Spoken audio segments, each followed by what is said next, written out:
पीले दांत वाली बहू। रंजना कभी ब्रश नहीं करती थी।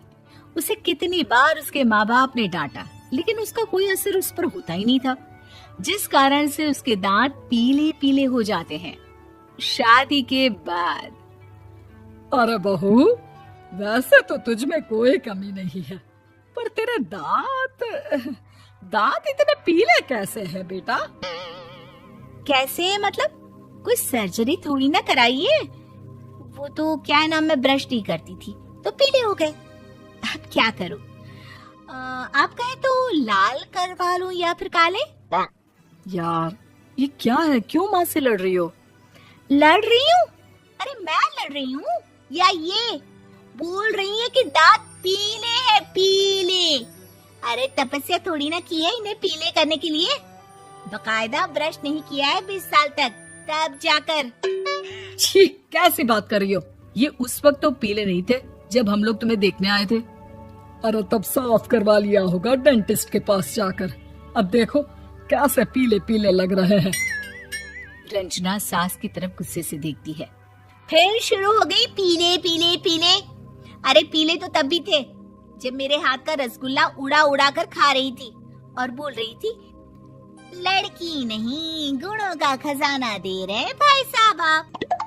खैर, अब वो लोग करते भी तो क्या करते, पीले दांत वाली बहू पल्ले पड़ी थी तो झेलना तो था ही। एक दिन कीर्तन में रंजना गाना गा रही थी। अरे कमला बहन, माँ का द्वार है, यहाँ तो सब शुद्ध होकर आते हैं, फिर अपनी बहू को ब्रश भी नहीं करवाती तुम। दूर से पीले पीले दांत भक्ति में बाधा उत्पन्न कर रहे हैं। अरे कोई 2 साल के बच्चे थोड़ी ना लेकर आई हूँ मैं बहू बनाकर। अच्छी खासी लड़की है, अरे कैसे करवाऊं ब्रश? ये तो उसे खुद करना चाहिए ना। अब माँ बाप तो इसके जैसे तैसे निपटा दिए, ये नहीं सोचा कि सास कैसे संभालेगी। सास बहू को लेकर घर आ जाती है, लेकिन सोच लेती है कि अब इसे लेकर कहीं नहीं जाएगी। अगले रोज बहू कहती है, अरे क्या हो गया, मंदिर नहीं जाना क्या? कीर्तन का वक्त हो रहा है। मेरी मधुर वाणी से कान्हा जी जागते हैं और सोते हैं। आप तो जानती है ना उनकी भक्ति में कितना मन लगता है मेरा।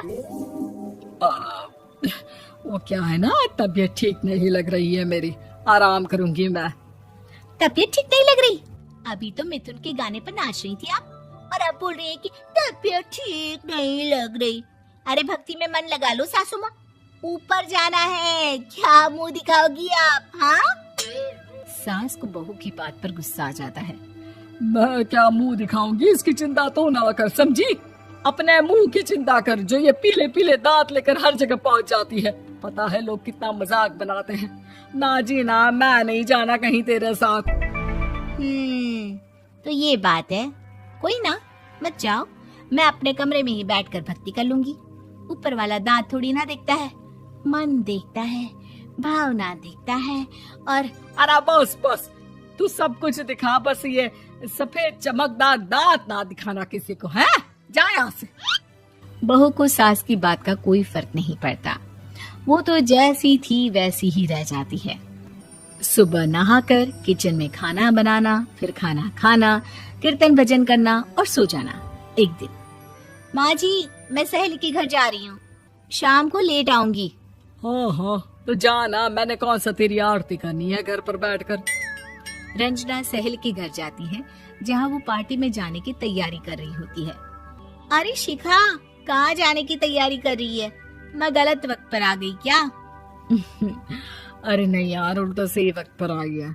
मैंने ये साड़ी और ज्वेलरी निकाली है यार, शाम को इनके ऑफिस की एक पार्टी में जाना है। बताना कैसा लग रहा है ये सब? नहीं यार, इस ड्रेस के साथ तो वो वाली ज्वेलरी अच्छी लगेगी। हाँ हाँ सही बोल रही है, मैंने ध्यान ही नहीं दिया। वैसे तो हमेशा से मस्त फैशन सेंस रखती है।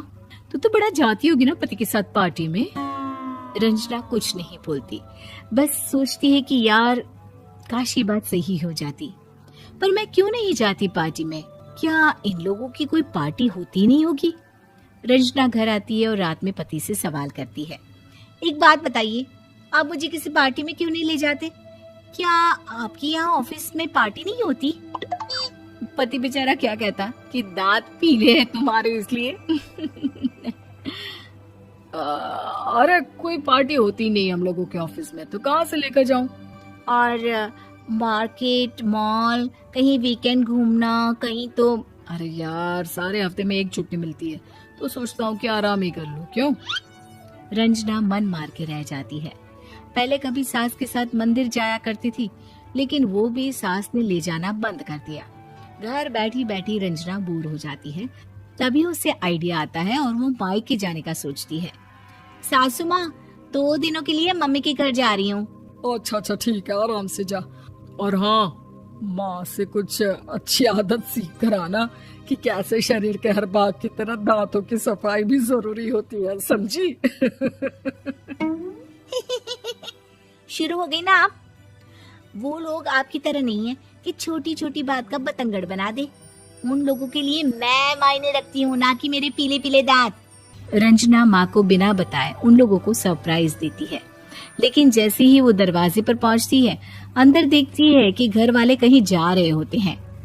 अब माँ, काश रंजना दीदी के दांतों वाली प्रॉब्लम नहीं होती, तो वो भी हम लोगों के साथ चलती ना बुआ जी की बेटी की शादी में। हाँ बेटा, लेकिन अब उसे कौन समझाए कि उसको उसके पीले दांत नहीं दिखते, लेकिन उसके आसपास के लोगों को कितना एम्बैरेसिंग फील कराते हैं। मुझे तो कितनी बार उसके स्कूल की टीचर ने शिकायत की कि उसके साथ कोई लड़की बैठना भी नहीं चाहती, और ना ही कॉलेज में कोई उससे बात करना चाहता था। लेकिन पता नहीं क्यों उसे ये बात समझ में ही नहीं आती। कोई कमी नहीं है उस लड़की में, बस यही कि दांत पीले हैं। वो तो भला हो जीजा जी और उनकी माँ का, जो दीदी को जैसी है वैसे ही रखा हुआ है। रंजना को अपने घर वालों की बात सुनकर बहुत दुख होता है। वो सोचती है कि वो क्या करे, लेकिन फिर वो सीधा डेंटिस्ट के पास जाती है, अपने दांत चमकाती है और कसम खाती है कि वो रोज ब्रश करेगी। अरे क्या हो गया? तुम तो 2 दिनों के लिए गई थी ना, पर कोई ना, अच्छा है, चलो आ गई तो। रंजना सास के सामने आकर खड़ी हो जाती है और पूरी स्माइल करती है, उसके चमकदार दांतों को दिखाती हुई। हैं? चले मंदिर? माँ, मुझे माफ कर दीजिए, मैंने आप लोगों को बहुत एम्बैरेसिंग फील करवाया। मैं आज से रोज ब्रश करूंगी।